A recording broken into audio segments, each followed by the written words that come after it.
बिस्मिल्लाहिर्रहमानिर्रहीम। नहमदुहु व नसल्ली अला rabbi ज़िदनी इल्मा। Today's topic of discussion is about the basis of human pathology, the cell injury, apoptosis and necrosis. देखें, एक medical practitioner होने के नाते, एक स्टूडेंट या डॉक्टर होने के नाते जिसका भी फील्ड मेडिकल है, तो हर किसी को पता है कि हमारा जो जिस्म होता है, हमारा जिस्म ट्रिलियन ऑफ सेल्स से बिल्डअप है। अकॉर्डिंग टू सम सोर्सेज ये सेल्स की तादाद 37 ट्रिलियन हो सकती है, 37 to 40 trillion, and according to some authors ये तकरीबन 70 ट्रिलियन तक आपके सेल होते हैं। तो मुद्दा कहने का ये है कि हमारे जिस्म के अंदर countless, numerous, very huge quantity of cell पाए जाते हैं। हमारा जिस्म सेल का मुरक्कब है। टोटल कंपाइल्ड अप बॉडी के अंदर बहुत से सेल्स पाए जाते हैं। It is build up by unit to unit construction. जैसे हम सोलर सिस्टम देखें तो सोलर सिस्टम क्या है? बहुत से प्लैनेट्स का कम्बिनेशन है, जिसके अंदर हर प्लैनेट, हर सेल इंडिविजुअली अपने आप को मेंटेन किए हुए है और ज़िंदा रखे हुए है। Same is the case with our body कि हमारे जिस्म के अंदर बहुत से ट्रिलियंस ऑफ सेल पड़े हैं, जिसके अंदर हर सेल अपने आप को मेंटेन कर सकता है। उस सेल के इर्द गिर्द कवर है, उसकी छत है जिसको मेम्ब्रेन कहते हैं, उसके अंदर उसकी सेलुलर कंटेंट्स और ऑर्गेनेलीज हैं। हर ऑर्गेनेली अपने अपने काम सर अंजाम दे रही है। माइटोकॉन्ड्रिया एटीपी बना के दे रहा है। इसके अलावा प्लाज्मा मेम्ब्रेन उसको बाहर से प्रोटेक्शन स्टिमुलस के अगेंस्ट प्रोवाइड करके दे रही है। उसके अंदर कुछ दरवाजे और रास्ते हैं जिनको चैनल्स कहते हैं, जो आप लोगों के इंट्रा सेलुलर और एक्स्ट्रा सेलुलर एनवायरनमेंट के दरमियान जितनी भी न्यूट्रिएंट्स हैं, मिनरल्स हैं, सॉल्ट्स हैं, उसकी इनफ्लक्स और आउटफ्लक्स को देख रही है। इसी तरह बहुत सी और ऑर्गेनेलीज हैं, लाइक राइबोसोम्स हैं, प्रोटीन बना रहे हैं। आपका अंदर जो क्रोमोसोमेटिक मटेरियल पड़ा है आपकी जेनेटिक इंफॉर्मेशन को देख रहा है। अपने इस जेनेटिक इंफॉर्मेशन के थ्रू सेल की तमाम एक्टिविटीज़ और मेटाबॉलिक प्रोसेस को गवर्न कर रहा है, देख रहा है। तो अब ये आपके जो सेल की कायनात है, अगर इसके ऊपर कोई इंजूरियस स्टिमुलस आ जाता है या कोई इसके ऊपर आप ऐसे कह सकते हैं कि कोई स्ट्रेसफुल बाहर से कोई ऐसी चीज़ आ जाती है जो इसकी इंटीग्रिटी को और इंट्रा सेलुलर एनवायरनमेंट को ख़राब करने की कोशिश करती है, तो हमारा सेल क्या होता है? इंजरी की तरफ चला जाता है। और अगर ये हमारा जो स्टिमुलस आया था कोई बहुत ही सवेयर इंटेंसिटी का आया है और इसने आके एक ऐसा डैमेज किया है जो इररिपेयरेबल है, सेल नो रिटर्न पॉइंट की हालत के अंदर चला जाता है कि जो डैमेज हुआ है उसको रिपेयर ही नहीं किया जा सकता, तो अल्टीमेटली हमारे सेल की जो है डेथ हो जाती है। बेसिक पॉइंट वाज दैट कि अगर आपका ये जो बाहर से स्टिमुलस आया था, इंजूरियस, एक टॉक्सिक बाहर से एक फ़िज़ा आई थी जिसने आके आपके इंटरसेलुलर एनवायरनमेंट और उसकी प्लाज्मा मेम्ब्रेन की इंटेग्रिटी को डिस्टर्ब किया था, तो अगर ये इतनी पावरफुल और सवेयर टाइप की आ जाए कि सेल के अंदर जो डैमेज आया है, जो चेंज आई है, वो इरिवर्सिबल हालत के अंदर है, at the point of no repair stage के ऊपर है, तो क्या होता है कि आपका सेल अल्टीमेटली डेथ की तरफ चला जाता है। तो यहाँ तक हमें आइडिया हो जाना चाहिए कि हमारा जिस्म जो कि बहुत से सेल्स का मुरक्कब है, हर सेल इंडिविजुअली टिश्यू, ऑर्गन और इस तरह के हमारे और हर सेल अपनी कायनात को ज़िंदा रखे हुए है, अपने तई इंडिविजुअली अपने आप को ज़िंदा रखे हुए है। एक सेल अपने आप को अपनी खुराक भी खुद बना रहा है, अपनी उसकी एक फ़ौज भी है, उसका एक कवर एरिया भी है, उसके अंदर मुख्तलिफ छोटी छोटी टीनी फैक्ट्रीज़ भी हैं, जो कोई एटीपी उसको जनरेट करके दे रहा है, कोई उसकी मेटाबॉलिक प्रोसेस को देख रहा है, कुछ एंजाइम हैं उसकी मेटाबॉलिज्म के अंदर आ रहे हैं, लाइसोसोमल टॉक्सिन्स पड़े हैं जो अनवांटेड चीज़ों को भगा दौड़ा रहे हैं और उनको किल कर रहे हैं।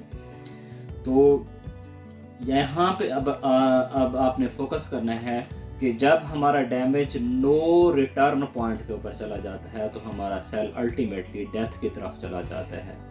तो इसी चीज़ को हम सेल इंजरी और सेल डेथ कहा करते हैं। तो हमारी जो सेल इंजरी होती है वो दो तरह की हो सकती है, रिवर्सिबल होती है और एक इरिवर्सिबल होती है। रिवर्सिबल जैसे नाम इसका बता रहा है कि अगर आपका स्टिमुलस की इंटेंसिटी लीस्ट थी, इतना सवेयर नहीं था और सेल की अंदर जो डैमेज आया था वो इतना बड़ा नहीं था तो आपका सेल वापस अपने शेप को, अपनी प्लाज्मा मेम्ब्रेन की इंटेग्रिटी को और पोजीशन ऑफ ऑर्गेनेल्स को मेंटेन करके दोबारा अपने आप को कीप लिविंग रखता है।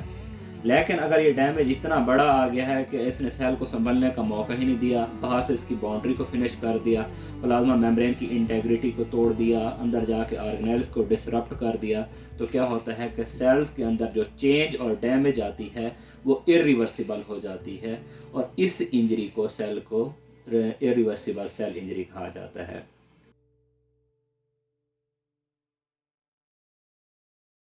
हमारी सेल इंजरी, जो एक सेल के अंदर चेंज का बीज बोया गया था, इसका अंजाम क्या होता है? इसका अंजाम डेथ होता है अगर ये इंजरी इरिवर्सिबल हो जाए।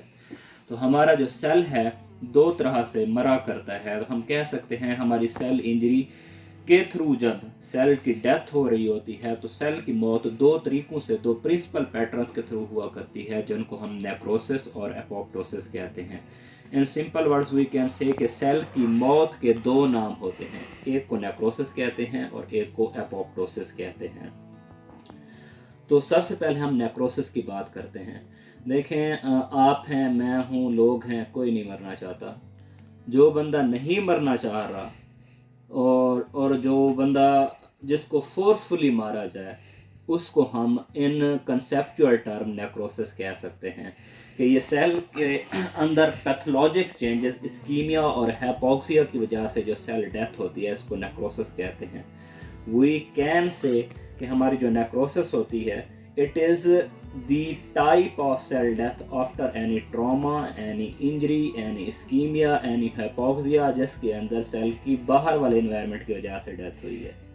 और जो एपोप्टोसिस होती है, आप इसके अंदर कह सकते हैं कि सेल खुद ही मरने का इरादा कर चुका है।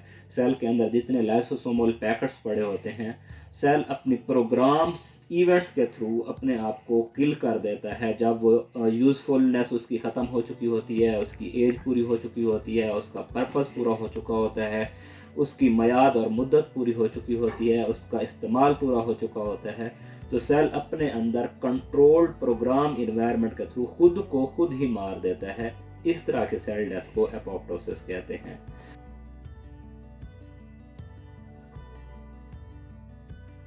तो एपोप्टोसिस नेक्रोसिस पैथो के अंदर आप बारहा सुनते रहेंगे। जो एपोप्टोसिस और नेक्रोसिस हैं, इनके अंदर बेसिक 2-3 पॉइंट्स आप लोगों ने याद रखने हैं। पहली चीज़, नेक्रोसिस हमेशा पैथोलॉजिक होती है, मतलब अपनी मर्जी शामिल नहीं है सेल की मरने की। बाहर से मारा गया है, लोगों ने मारा है, ट्रॉमा ने मारा है, इंजरी ने मारा है, टॉक्सिन्स ने मारा है, फिजिकल एजेंट्स ने मारा है, इन्फेक्शियस एजेंट्स ने मारा है, इम्यूनोलॉजिक रिएक्शंस ने मारा है। इसके अलावा आप कह सकते हैं कि ड्रग्स और केमिकल एजेंट्स ने मारा है। तो इस तरह की सेल डेथ को नेक्रोसिस कहा जाता है। दूसरी cell death as compare to necrosis, जो एपोप्टोसिस है, इसके अंदर क्या होता है कि इंटरनली जो लाइसोसोमल पैकेट्स होते हैं, सेल की इंटरनल सिग्नलिंग की वजह से वो पैकेट्स ओपन अप हो जाते हैं, खुल जाते हैं, और उनका जहर निकल के आपके जो इंटरसेलुलर ऑर्गेनेलीज होती हैं उनको फिनिश कर देता है, सेल को ख़त्म कर देता है और सेल की डेथ हो जाती है। इस डेथ को एपोप्टोसिस कहते हैं। पहला डिफरेंस क्या हो गया कि नेक्रोसिस हमेशा पैथोलॉजिकल होती है, और जो एपोप्टोसिस होती है वो हमेशा क्या होती है, वो दोनों टाइप्स के अंदर हो सकती है। वो फिजियोलॉजिकल भी होती है और पैथोलॉजिकल भी होती है। नॉर्मली एपोप्टोसिस जो है आप लोगों की, वो फिजियोलॉजिक मैकेनिज्म में हो रही होती है और पैथोलॉजिक भी हो रही होती है। फिजियोलॉजिकल एपोप्टोसिस की एग्जांपल मैं अगर आपको देना चाहूँ, तो हर किसी ने तकरीबन सुन पढ़ रखा है कि हम जब एम्ब्रियोजेनेसिस स्टेज के अंदर गुजर रहे होते हैं, तो उस दौरान डिफरेंट हमारे जो है अनवांटेड ग्रोथ हो रही होती हैं। इवन आप लोगों ने पिछले कंसेप्ट्स के अंदर पढ़ा होगा कि एम्ब्रियो स्टेज के ऊपर ह्यूमन बीइंग्स की टेल होती है, जिसको बाद में रिग्रेशन प्रोसेस के थ्रू, लाइसोसोमल अटैक्स के थ्रू फिनिश किया जाता है। This is example of your normal physiological apoptosis. इसी तरह जो लैक्टेटिंग ब्रेस्ट होती हैं, उनका साइज़ बढ़ा होता है। जब वो वीन ऑफ करते हैं, लैक्टेशन का प्रोसेस होता है, बच्चे को दूध पिलाया जाता है, तो वो दोबारा रिग्रेट होते होते दोबारा अपने साइज़ की तरफ वापस आ जाती हैं। रिग्रेशन में साइज़ रिड्यूस हो जाता है, इस तरह भी आप लोगों की जो सेल डेथ हुई थी, ये साइज़ में कमी कैसे आई कि जो सेल्स ज़्यादा हुए थे लैक्टेशन का अमल शुरू होने से पहले, जो प्री लैक्टेशन स्टेज थी, जो सेल्स ज़्यादा हो के उन्होंने ब्रेस्ट के साइज़ को बढ़ा दिया था, बच्चे ने दूध पी लिया, बच्चा बड़ा हो गया, अब इन बड़ी ब्रेस्ट की ज़रूरत नहीं रही, इन पावरफुल ब्रेस्ट की ज़रूरत नहीं रही। तो हमारे जो बॉडी है, हमारे जो सेल्स होते हैं ब्रेस्ट के अंदर, वो अपनी इंटरनल सिग्नलिंग के थ्रू, एपोप्टोटिक बॉडीज़ और लाइसोसोमल एक्सपोजर्स के थ्रू सेल जो ब्रेस्ट के ज़्यादा हो चुके होते हैं उनको किल करके उसके साइज़ में कमी करते हैं और ब्रेस्ट वापस अपने नॉर्मल साइज़ में आ जाती है। इसी तरह आप लोगों की जो नॉर्मल फिजियोलॉजिकल एपोप्टोसिस की और एग्जांपल हो सकती है, वो आप लोगों की एंडोमेस्ट्रियल एपिथेलियम की शेडिंग है। हर मेंस्ट्रुअल साइकिल्स जो लेडीज़ सफ़र करती हैं 28 दिनों का, उसके अंदर आप लोगों ने देखा होगा कि हर 28 दिन के बाद मेंस्ट्रुअल ब्लीडिंग होती है, खून आता है। तो एक्चुअली वो खून क्यों आ रहा होता है, सबको पता है कि एंडोमेट्रियल जो लेयर होती है, जो फर्टिलाइजेशन ना होने की वजह से ओवम की डिग्रेडेशन होती है और एंडोमेट्रियल जो लेयर होती है उसकी शेडिंग होती है। तो वी कैन सी कि जहाँ पे एंडोमेट्रियल लेयर की प्रेगनेंसी के अंदर ज़रूरत होती है, क्योंकि ये वही एपिथेलियम है जिसके ऊपर अगर फर्टिलाइजेशन हो जाए तो अंडा आके लगता है और वहाँ पे हमारा नॉर्मल जो लाइफ साइकिल है, development and growth of foetus का, वो चल पड़ता है। लेकिन हमने देखा कि 28 दिन के बाद फर्टिलाइजेशन ही नहीं हुई, स्पर्म ही नहीं आए, तो जब प्रेगनेंसी ही नहीं है तो इस खाम खा की दीवार को रखने का क्या फ़ायदा है। इस दीवार को गिरा दिया जाता है, एपिथेलियल सेल्स को शट ऑफ कर दिया जाता है, अंडे को वहाँ पे नहीं रखा जाता, उसे भी तोड़ दिया जाता है। तो इनका तोड़ना, इनका टूटना, इनका गिरा देना, इनका शट ऑफ कर देना, ये सब कुछ कैसे हो रहा होता है, एपोप्टोटिक सेल डेथ के थ्रू हो रहा होता है, जिसके थ्रू आप लोगों को इनकी क्लियरेंस कर दी जाती है आपके रिप्रोडक्टिव सिस्टम से।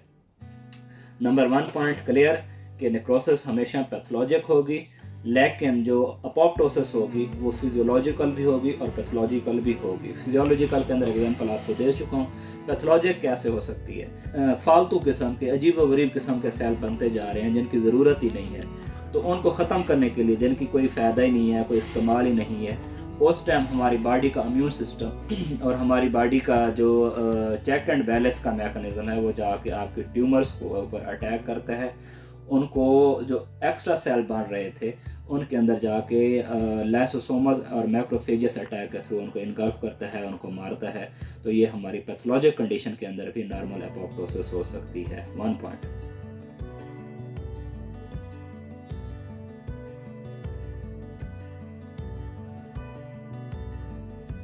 दूसरा पॉइंट आप देखें कि जो नेक्रोसिस होती है, नेक्रोसिस बहुत हासिद नेचर की होती है। वो कहते हैं ना कि खुद तो मरे हैं, तुम्हें भी ले डूबेंगे। तो यही कंसेप्ट नेक्रोसिस के साथ चलता है कि जो नेक्रोसिस होती है, ये आप लोगों की जिस सेल और जिस टिश्यू के अंदर चल रही होती है, उस सेल और टिश्यू को तो ख़त्म करती सो करती है, सराउंडिंग जो होस्ट ऑर्गन होता है, सराउंडिंग होस्ट टिश्यू जो होता है, जो सराउंडिंग होस्ट सेल जो पड़े होते हैं, ये उनको भी जो क्या करते हैं, उनको भी अटैक करते हैं और उनके अंदर भी जो है ना डेथ का मैकेनिज्म इनिशिएट कर देते हैं, स्वेलिंग कर देते हैं, नियर बाई एरिया को कवर कर लेते हैं। लेकिन एपोप्टोसिस क्या होती है, ये कनात पसंद होती है। जिस जगह को पकड़ना है, जिस सेल को पकड़ना है, उसी के ऊपर जाके अटैक किया जाएगा, उसकी डेथ करके बाकी सेल्स की जान छोड़ दी जाएगी। तो दूसरा पॉइंट जो आप लोगों ने याद रखना है, तो ये जो नेक्रोसिस होती है वो सराउंडिंग टिश्यू और सेल्स को भी इंगेज करती है, लेकिन जो एपोप्टोसिस होती है वो टोटली कमिटेड होती है, अपने काम के साथ काम रखती है। जिस सेल और जिस टिश्यू को उसने अटैक करना होता है, डेथ की तरफ लेके जाना होता है, उस प्रोसेस को कंप्लीट करने के बाद होस्ट टिश्यू और होस्ट सेल्स के अंदर नहीं फैला करती।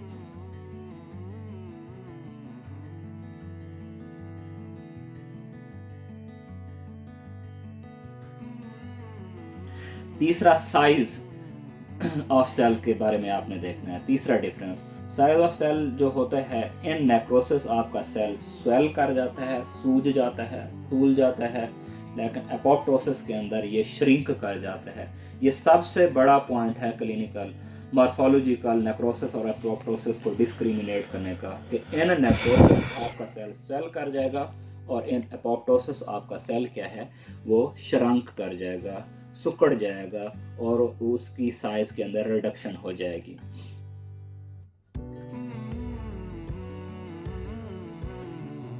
चौथा पॉइंट जो आप नेक्रोसिस और एपोप्टोसिस में रख सकते हैं, आपने देखना है कि जो प्लाज्मा मेम्ब्रेन होती है, नेक्रोसिस के अंदर प्लाज्मा मेम्ब्रेन टूट-फूट का शिकार हो जाती है, उसकी इंटीग्रिटी के अंदर गैप आ जाते हैं, उसके अंदर पंक्चर्स पड़ जाते हैं।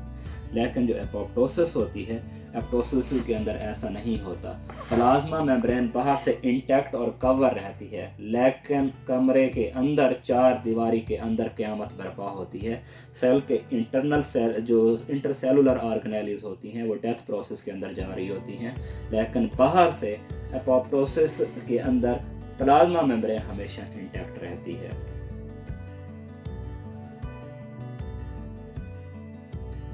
ये चौथा पॉइंट। पांचवा पॉइंट जो नेक्रोसिस और एपोप्टोसिस की डिस्क्रिमिनेशन का हो सकता है वो ये है कि आप लोगों की जो नेक्रोसिस होती है, जब सेल डेथ के अंदर चल रहा होता है तो इंटरसेलुलर डेथ की वजह से उसका जो फ्लूइड होता है, सेल फट जाता है और उसका फ्लूइड बाहर की तरफ निकल आता है।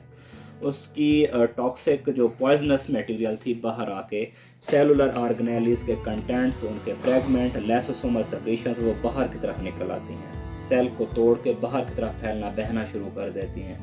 लेकिन एपोप्टोसिस के अंदर ऐसा नहीं होता। एपोप्टोसिस के अंदर जितनी भी सेलुलर डेब्रिस है, लाइसोसोमल सेक्रेशंस हैं, जितने भी आप लोगों की एंड प्रोडक्ट है डेथ का, वो पैक्ड वैक्यूल्स के अंदर जो है मुश्तमिल होती है, इंटरसेलुलर पैकिंग्स के अंदर प्रेजेंट होती हैं, जिनको एपोप्टोटिक बॉडीज़ कहा जाता है।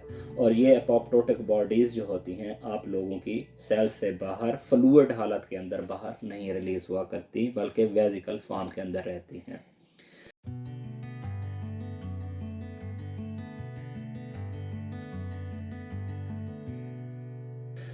डीएनए और आप लोगों के न्यूक्लियस के अंदर चेंजेस को देखा जाए तो जो नेक्रोसिस होती है, नेक्रोसिस के अंदर 3 स्टेप होते हैं। जब कोई भी सेल न्यूक्लियस वाली मौत में नेक्रोसिस की मौत में मर रहा होगा तो उसके न्यूक्लियस के अंदर 3 तब्दीलियां देखी जाएंगी, 3 स्टेजेस देखी जाएंगी। पहले स्टेज को कैरियोलाइसिस कहते हैं, दूसरी को पाइक्नोसिस कहते हैं और तीसरी को कायरोरेक्सिस कहते हैं।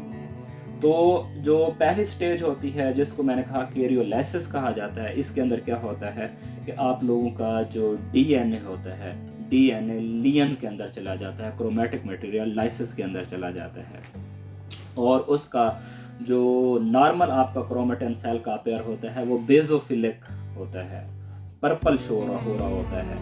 लेकिन जब कैरियोलाइसिस होती है वो क्रोमेटिन का जो इंक्रीज बेसोफिलिया था वो फेड होना शुरू कर देता है। दूसरी स्टेज जिसको मैंने पाइक्नोसिस कहा, इसके अंदर क्या होता है कि आप लोगों का जो न्यूक्लियर मटेरियल होता है वो श्रंक होके एक कम्पैक्ट मास के अंदर कन्वर्ट हो जाता है और वो क्या होता है, वो हाई बेसोफिलिक होता है। दूसरी स्टेज जिसको पैक्नोसिस कहा। तीसरी स्टेज जिसको कैरियोरेक्सिस कहा जाता है, इसके अंदर क्या होते हैं कि आपका टोटली न्यूक्लियर मटेरियल और डीएनए फ्रेगमेंटेशन के अंदर चला जाता है, टुकड़े टुकड़े हो जाता है। लेकिन एपोप्टोसिस के अंदर ये 3 स्पेसिफिक स्टेजेस नहीं देखी जाती, बल्कि उसमें क्या होता है, सिंपली आपका न्यूक्लियर मटेरियल वो क्या होता है, सेगमेंट्स और फ्रेगमेंट के अंदर टूट जाता है, स्टेप वाइज एंड 3 स्टेजेस के अंदर नहीं आया करता। So it is about the 2 ways of cell death. जैसे मैंने कहा, जब सेल इंजर होता है due to exposure of toxic and injurious environment, तो वो 2 तरह की मौत को अडॉप्ट किया करता है। एक को नेक्रोसिस कहते हैं और एक को एपोप्टोसिस कहते हैं।